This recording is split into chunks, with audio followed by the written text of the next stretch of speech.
कि भगवान का दिया कभी अलप नहीं होता, जो बीच में टूट जाए वो संकल्प नहीं होता। कि भगवान का दिया कभी अलप नहीं होता, जो बीच में टूट जाए वो संकल्प नहीं होता।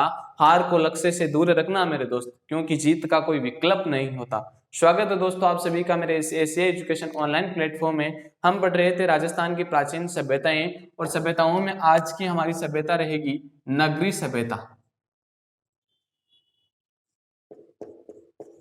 नगरी, ये जो नगरी सभ्यता स्थल है वो कहां पर आता है? ये आता है आपका चित्तौड़ में। जो नगरी है ये नगरी कहाँ आता है? चित्तौड़ में आता है, चित्तौड़गढ़ में। यानी जो नगरी स्थान है ये कहाँ आता है? चित्तौड़गढ़ में आता है। और इस कौन सी नदी के किनारे ये सभ्यता स्थल विकसित हुआ है? तो ये हुआ है बेडस नदी के किनारे, बेडस नदी के किनारे। उसके बाद में हम बात करें कि इस नगरी का जो प्राचीन नाम था, इस नगरी का जो प्राचीन नाम था वो क्या था? प्राचीन नाम, तो इसका प्राचीन नाम मध्यमिका था, मध्यमिका था। इसका जो प्राचीन नाम था वो मध्यमिका था। और कहा जाता है कि यह मध्यमिका सिवी जनपद की राजधानी हुआ करती थी। किस जनपद की राजधानी हुआ करती थी? तो ये सिवी जनपद की राजधानी हुआ करती थी, सिवी जनपद की राजधानी। देखो इस बात का कैसे पता चलता है कि ये मध्यमिका थी, वो सिवी जनपद की राजधानी हुआ करती थी? जब यहाँ पर उत्खनन हुआ तो इस मध्यमिका से कुछ सिक्के प्राप्त हुए, और उन सिक्कों के पीछे एक लेख उत्कीर्ण था। उस लेख का नाम क्या था? मध्यमिकाय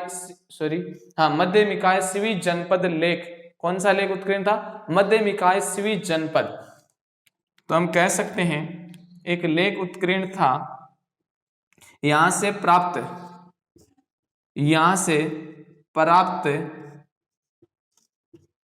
सिक्कों पर मध्यमिकाय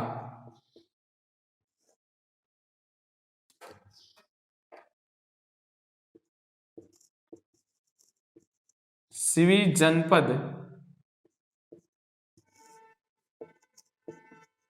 लेख उत्कीर्ण होने के कारण, यानी यहां पर जो सिक्के प्राप्त हुए, इन सिक्कों के पीछे मध्यमिकाय सिवी जनपद लेख उत्कीर्ण होने के कारण पुरातत्ववेत्ताओं ने अनुमान लगाया कि यह प्राचीन समय में सिवी जनपद की क्या हुआ करती थी? कि राजधानी हुआ करती है। उसके बाद में आगे देखो, इस सभ्यता का जो उत्खनन किया गया था वो उत्खनन कब किया गया था? 1904 ईस्वी में D.R. भंडारकर के द्वारा किया गया था। इसका जो उत्खनन है वो 1904 ईस्वी में 4 ईस्वी में D.R. भंडारकर के द्वारा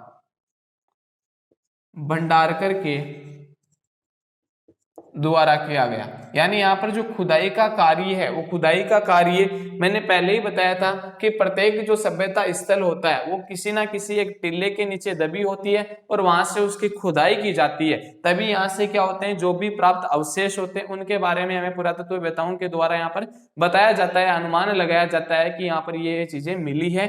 तो देखिएगा ये नगरी है, नगरी सभ्यता स्थल किस राज्य में, किस जिले में आती है? चित्तौड़गढ़ में। नदी कौन सी है? बेडस नदी के किनारे आती है। इस नगरी का जो प्राचीन नाम है, इस नगरी का प्राचीन नाम क्या था? मध्यमिका था। और ये मध्यमिका सिवी जनपद की राजधानी हुआ करती थी। इस बात का पता कैसे चलता है कि यहाँ पर प्राप्त सिक्कों पर मध्यमिका सिवी जनपद लेख उत्कीर्ण होने के कारण इस बात का पता चलता है कि ये किसकी राजधानी हुआ करती थी? सिवी जनपद की राजधानी हुआ करती थी। इसका सर्वप्रथम जो उत्खनन है 1904 ईस्वी में किसके द्वारा?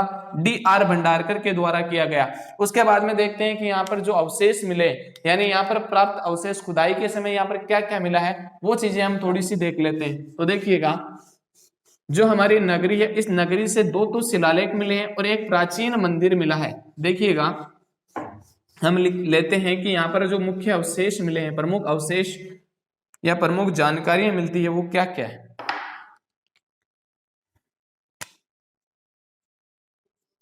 कि ये एक इस प्रकार का एक स्थान है। कौन सा स्थान है? नगरी।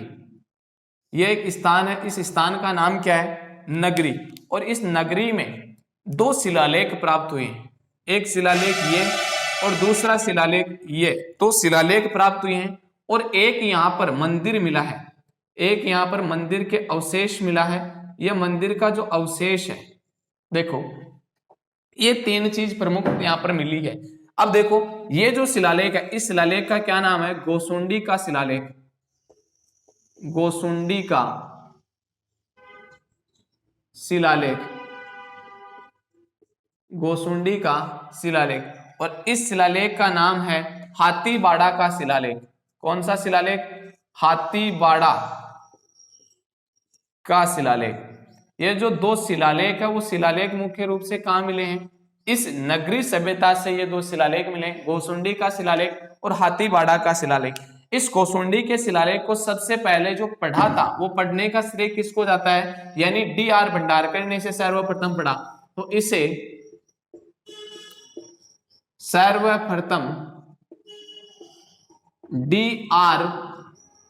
भंडारकर द्वारा पढ़ा गया, भंडारकर द्वारा पढ़ा गया। किसके द्वारा पढ़ा गया भाई?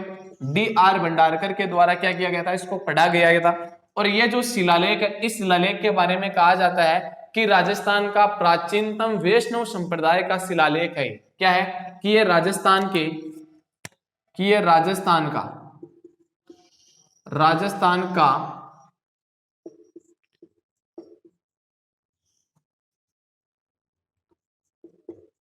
प्राचीनतम वैष्णव संप्रदाय, वैष्णव संप्रदाय का शिलालेख है। कौन सा शिलालेख?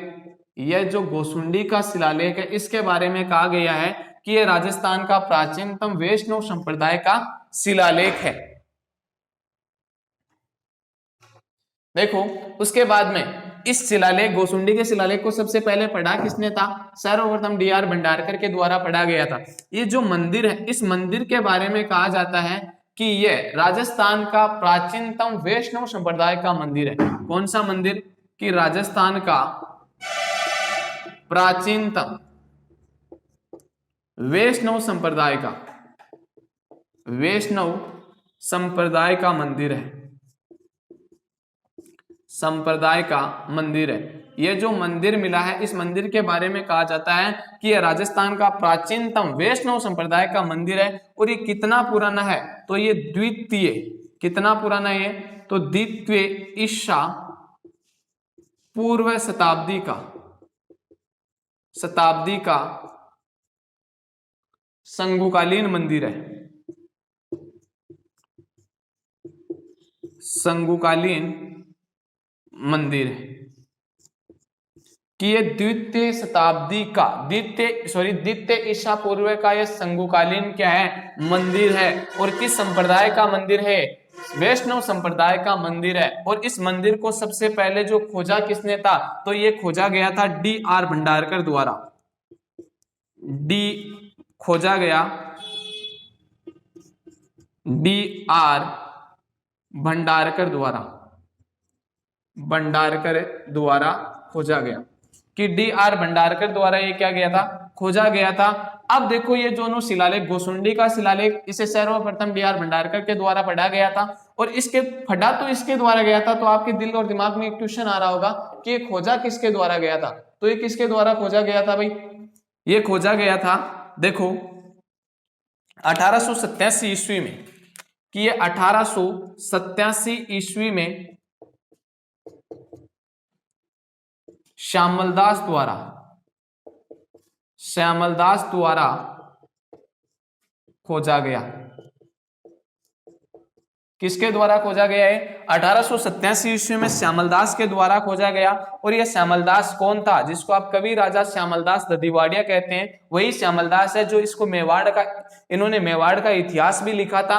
और ये महाराणा सज्जन सिंह के दरबारी कवि भी रहे थे। और इनके द्वारा एक ग्रंथ भी लिखा गया था, जिस ग्रंथ का नाम क्या था?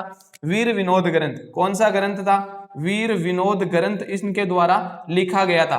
ये जो ग्रंथ लिखा था, इस ग्रंथ को लिखने का जो कार्य शुरू हुआ वो महाराजा शंभू सिंह के कार्य में चालू हुआ था और ये पूर्ण हुआ था महाराणा सज्जन सिंह के कार्यकाल में। और इस ग्रंथ पर पाबंदी लगा दी थी महाराणा फतेह सिंह के काल में। तो इन्होंने कवि राजा श्यामलदास ददीवाड़े ने 3 महाराणाओं का कार्यकाल देखा था, शंभू सिंह का देखा था, सज्जन सिंह का देखा था और फतेह सिंह का कार्यकाल देखा था। इनके पास उपाधियां भी थी, कवि राजा की उपाधि थी जो इनको महाराणा सज्जन सिंह के द्वारा दी गई थी। इनके पास केसरी हिंद की उपाधि थी जो किसके द्वारा दी गई थी, ब्रिटिश सरकार के द्वारा, अंग्रेजों के द्वारा प्रदान की गई थी। और इस वीर विनोद ग्रंथ, इनकी एक पुस्तक है या ग्रंथ है, इस ग्रंथ का क्या नाम है, वीर विनोद ग्रंथ। इस ग्रंथ को लिखने में 21 वर्षों का समय लगा और कुल जो खर्च हुआ वो 1 लाख रुपए का खर्च हुआ। और ये ग्रंथ किस भाषा में लिखा हुआ है, तो ये अवधी भाषा में लिखा हुआ है। तो दोस्तों ये थी हमारी नगरी सभ्यता जो आज हमने कंप्लीट की। अगर आपको वीडियो पसंद आया तो वीडियो को लाइक कर दीजिए, शेयर कर दीजिए और नए हो तो चैनल को सब्सक्राइब कर दीजिए। धन्यवाद दोस्तों।